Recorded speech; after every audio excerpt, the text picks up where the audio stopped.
Hello नमस्ते, स्वागत है सभी का। मैं हूं डॉक्टर योगेश फुटवाल, आपका ज्योग्राफी का एजुकेटर। उत्कर्ष यूजीसी नेट प्लेटफॉर्म पर आपका हार्दिक स्वागत है। तो पेपर 2 की आपकी ज्योग्राफी सब्जेक्ट की बूस्टर डोज में आपका हार्दिक स्वागत है। इसमें हम लोग क्या करते हैं कि लगभग 10 से 15 मिनट का एक टॉपिक लेते हैं और उसको बड़े फास्ट तरीके से रिवाइज कर लेते हैं और टॉपिक ऐसे लिए जाते हैं जो एग्जाम पॉइंट ऑफ व्यू से बहुत इंपॉर्टेंट है। और जो आज मैं टॉपिक लेके आया हूं वो है आपका सस्टेनेबल डेवलपमेंट गोल्स, जिसको अपन कहते हैं संधारणीय विकास लक्ष्य। शॉर्ट में इसको अपन एसडीजी भी बोलते हैं, ठीक है। तो ये जो लक्ष्य हैं आपके, इनका ओरिजिन कैसे हुआ, शुरुआत कहां से हुई, सारी की सारी आज बात करने वाले हैं। तो सबसे पहले सस्टेनेबल जो वर्ड है उसका मीनिंग क्या होता है। सस्टेनेबल, देखो कोई भी डेवलपमेंट अपन करते हैं तो उसमें रिसोर्सेज को यूज किया जाता है। प्रकृति के द्वारा अपने को जितने भी रिसोर्सेज प्राप्त हैं, मिनरल्स हैं, फॉरेस्ट रिसोर्सेज हैं, वाटर रिसोर्सेज हैं, लैंड रिसोर्सेज हैं, सबका उपयोग किया जाता है। लेकिन वो उपयोग अगर इस तरीके से करेंगे कि भाई डे बाय डे वो ड्रेन होते जाएंगे या फिर खत्म होते जाएंगे, तो एक दिन पृथ्वी के ऊपर सारे रिसोर्सेज खत्म हो जाएंगे और हमारी आने वाली पीढ़ियों के लिए कोई संसाधन नहीं बचेंगे, ठीक है। तो कहा यह गया कि डेवलपमेंट अगर आपको करना है ना, ये कहानी है आपकी। ये कहानी की शुरुआत होती है 1982 में। 1982 में इस कहानी की शुरुआत होती है। वहां पे वर्ल्ड कमीशन, ठीक है, वर्ल्ड कमीशन एक बनाया गया विश्व लेवल पे ऑन एनवायरमेंट एंड डेवलपमेंट, पर्यावरण और विकास के लिए। World commission on environment development, अगर इसको मैं शॉर्ट में लिखूं, world commission on environment development, WCED, world commission on environment development पे आपका एनवायरमेंट के लिए, पर्यावरण के लिए और विकास, ठीक है, दोनों के लिए कमीशन बनाया गया कि भाई आपको जो विकास करना है वो किस प्रकार का हो, हमारा जो विकास है वो किस प्रकार का हो, ठीक है। 82 की बजाय नहीं, 83 है ये, है ना। World commission on environment and development 1983 में एक कमीशन बनाया गया। उसने कहा कि भाई डेवलपमेंट तो होना चाहिए लेकिन पर्यावरण को क्षति पहुंचाकर बिल्कुल भी नहीं होना चाहिए, ठीक है। तो इसके तहत इस कमीशन ने एक रिपोर्ट दी। इस कमीशन के द्वारा एक रिपोर्ट आई, ठीक है, एक रिपोर्ट पेश की गई। उस रिपोर्ट का नाम क्या था? उस रिपोर्ट का नाम था ब्रंटलैंड रिपोर्ट, ठीक है, ब्रंटलैंड रिपोर्ट। और ये कब दी गई रिपोर्ट? 1987 में, ठीक है। 1987 में ये रिपोर्ट दी गई। किसके द्वारा? WCED के द्वारा, इस कमीशन के द्वारा, world commission on environment development के द्वारा ब्रंटलैंड, ठीक है, ब्रंटलैंड कमीशन या फिर ब्रंटलैंड रिपोर्ट इसको कहा जाता है। इसके तहत जो वर्ड है सस्टेनेबल, ठीक है, सस्टेनेबल या फिर जिसको अपन कहते हैं संधारणीय, इस वर्ड को समझाया गया। इसका मतलब क्या है, इसका परिभाषा क्या है, इसको भी समझाया गया।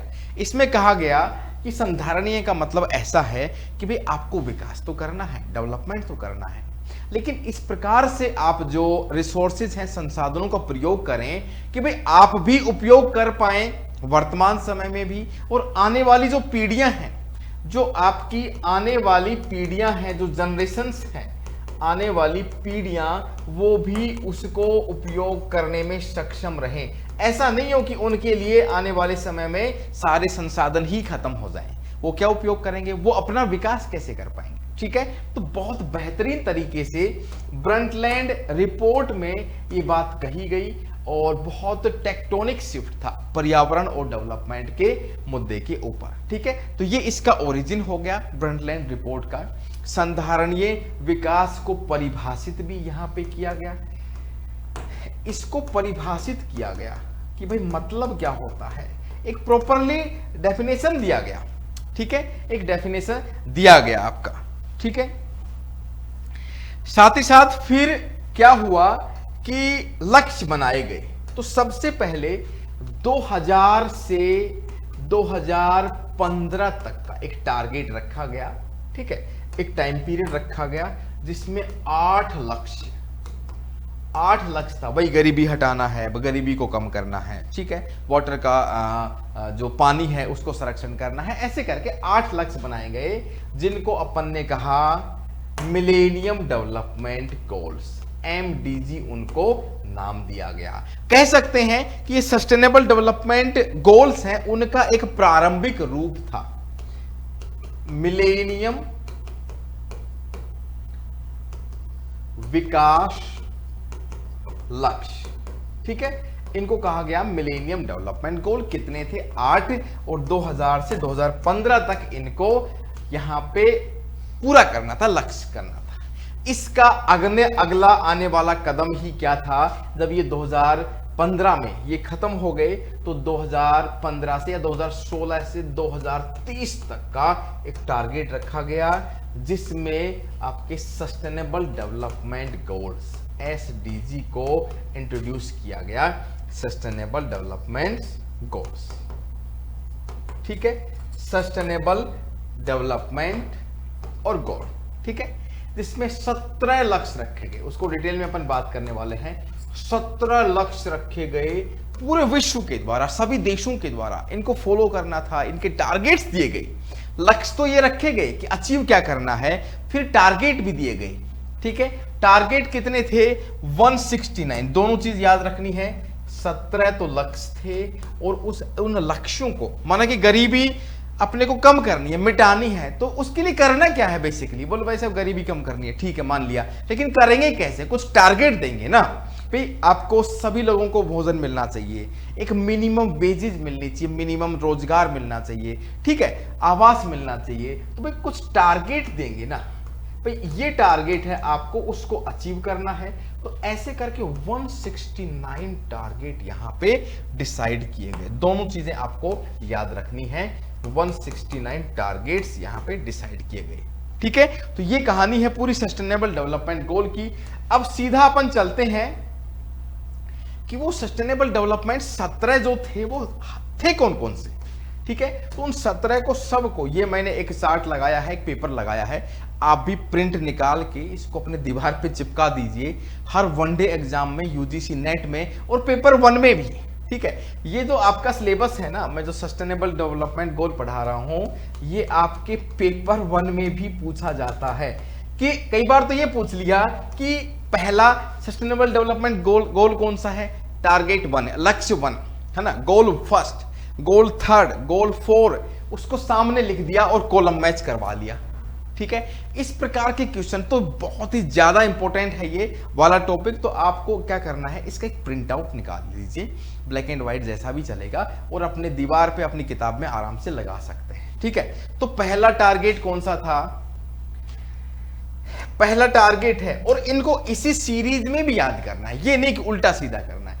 नो पॉवर्टी, कोई गरीबी नहीं होनी चाहिए, पहला टारगेट। दूसरा है जीरो हंगर, मतलब कोई भी आदमी भूखा नहीं सोना चाहिए, कोई भी आदमी, जीरो हंगर मतलब कोई भूख नहीं होनी चाहिए। गुड हेल्थ एंड वेलबींग, आपका स्वास्थ्य से संबंधित है, ठीक है, गुड हेल्थ होनी चाहिए, हेल्थ के साथ वेलबींग भी, एक खुशी भी तो रहे इंसान। चौथे नंबर पे है क्वालिटी एजुकेशन, एजुकेशन की एक क्वालिटी होनी चाहिए और बहुत अच्छा एजुकेशन सबको मिलना चाहिए। 4, और सीरीज वाइज ही याद रखना है चौथा कौन सा है। 5वें नंबर पे जेंडर इक्वालिटी, मेल फीमेल और जो थर्ड जेंडर है उन सब में एक इक्वालिटी होना चाहिए, ठीक है। 6ठे नंबर पे क्लीन वाटर और सैनिटेशन, ठीक है, इसका मतलब ये हुआ कि आपका जो पानी है वो स्वच्छ होना चाहिए, और सैनिटेशन का मतलब साफ सफाई। से स्वच्छ भारत अभियान नहीं है, इन्हीं के तहत। 7वें नंबर पे है अफोर्डेबल एंड क्लीन एनर्जी, जो ऊर्जा है ना स्वच्छ होनी चाहिए और सुथरी होनी चाहिए, साफ होनी चाहिए, जो पोल्यूशन नहीं करेगी। 8वें नंबर पे है decent work and economic growth, सभी को एक कार्य करने का समान अवसर होना चाहिए और इकोनॉमिक ग्रोथ होनी चाहिए, सभी को सीरीज वाइज याद रखना है। 9वें नंबर पे इंडस्ट्री इनोवेशन एंड इंफ्रास्ट्रक्चर, मतलब कि उद्योगों का विकास, इनोवेशन मतलब नवाचार, और इंफ्रास्ट्रक्चर मतलब कि आधारभूत ढांचे का विकास होना चाहिए सभी कंट्रीज में। ये टारगेट सभी कंट्रीज के लिए अपने इंडिविजुअल लेवल पे, वो अपने कंट्री में, अपने देश में इनको फॉलो करेंगे। रिड्यूस्ड इनइक्वालिटीज, किसी भी प्रकार की असमानताएं नहीं होनी चाहिए, उनको रिड्यूस करना होगा। सस्टेनेबल सिटीज एंड कम्युनिटीज, जो शहर हैं वो खुद भी संधारणीय होने चाहिए, ठीक है, उनका विकास भी शहरों का, जैसे कि भाई गीला कचरा, सूखा कचरा, स्वच्छ भारत अभियान, ये उसी का हिस्सा है, ठीक है। रेस्पॉन्सिबल कंजम्पशन एंड प्रोडक्शन, भाई जो कंजम्पशन है वेस्टेज नहीं हो, एक रेस्पॉन्सिबल हो, और साथ ही साथ उसका प्रोडक्शन भी हो, मतलब कोई भी जो नीडफुल चीजें हैं। 13वें नंबर पर आपका है क्लाइमेट एक्शन, क्लाइमेट के लिए आपको एक्शन लेना पड़ेगा, क्लाइमेट चेंज के खिलाफ। 14वें नंबर पे है लाइफ बिलो वाटर, जो पानी के नीचे, समुद्र में, जो ओशन में जो भी लाइफ है उसको आपको सेव करना पड़ेगा और उसको पोल्यूट नहीं करना है, उनका भी ध्यान रखना है। लाइफ ऑन द लैंड, आपका इकोसिस्टम, इकोलॉजी, उसको भी, जमीन के ऊपर। 16 नंबर पे है peace, justice and strong institutions, आपको शांति, न्याय और जो इंस्टीट्यूशंस हैं वो बहुत स्ट्रॉन्ग होना चाहिए। और 17 नंबर का आसान है, उसके लिए अपने को क्या करना है, पार्टनरशिप्स बनानी है फॉर द गोल्स। इन सभी 16 गोल्स के लिए अपने को पार्टनरशिप बनाना। देखो इंडिविजुअल आदमी या कंट्री कुछ नहीं कर सकता है, ठीक है। तो 17 गोल हैं, उन गोल्स को अचीव करने के लिए 169 टारगेट रखे गए हैं अलग अलग। देखो रिड्यूस्ड इनइक्वालिटीज कैसे रिड्यूस करेंगे, तो उसके अलग से टारगेट बना दिए, हर एक गोल का अलग टारगेट बनाया गया है, ठीक है। तो ये है आपके सस्टेनेबल डेवलपमेंट गोल, पूरे के पूरे ऐसे की ऐसे एज इट इज याद करने हैं। पेपर 1 या पेपर 2 में गारंटीड 1 से 2 क्वेश्चन आपको 100% मिलने वाला है, ठीक है। तो इसको इसी तरीके से याद करना है, ठीक है। तो लास्ट में मेरे पास कुछ इंफॉर्मेशन है, वो आपके साथ शेयर कर देता हूं। वो ये है कि यूजीसी नेट दिसंबर 2025 के लिए, है ना, 2025 के लिए आपको करना क्या है, पेपर 1, ठीक है, उसके लिए आप कोर्सेज ले सकते हैं, है ना, टारगेट कर सकते हैं। पेपर 2 के सारे कोर्सेज हैं और काफी डिस्काउंट के बाद में, स्टैंडर्ड और प्राइम ही ले, ठीक है। प्राइम लेने से इसके बहुत सारे फायदे भी आपको मिलने वाले हैं। पेपर 1 और 2 कॉम्बो है, तो उसकी रेट से एकदम नॉमिनल, आपका लंच और डिनर की अपन कहीं पार्टी करने जाते हैं उसकी इतनी फीस रहती है, तो उसकी फीस में आपको कोर्सेज मिलने वाले हैं, वो भी बेहतरीन फैकल्टी के द्वारा, ठीक है। तो सस्टेनेबल डेवलपमेंट इंपॉर्टेंट टॉपिक है, इसको जरूर कवर करें, और इसी बूस्टर सीरीज में और भी बढ़िया वीडियोज आते रहेंगे, ठीक है। जिन लोगों ने चैनल को सब्सक्राइब नहीं किया है तो प्लीज चैनल को सब्सक्राइब कर दें और सेशन को शेयर और लाइक जरूर कर दें, ठीक है। थैंक यू सो मच, जय हिंद, जय भारत।